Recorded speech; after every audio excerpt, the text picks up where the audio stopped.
4 divide 1 divided by 4 multiply 4।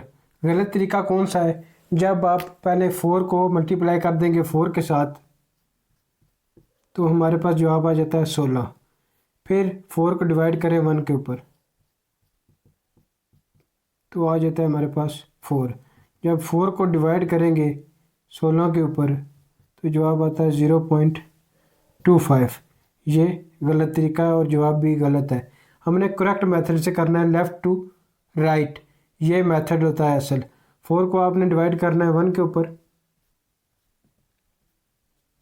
तो हमारे पास 4 जवाब आ जाएगा। अब आपने क्या करना है, ये जो 4 है इसको डिवाइड करना है 4 के साथ।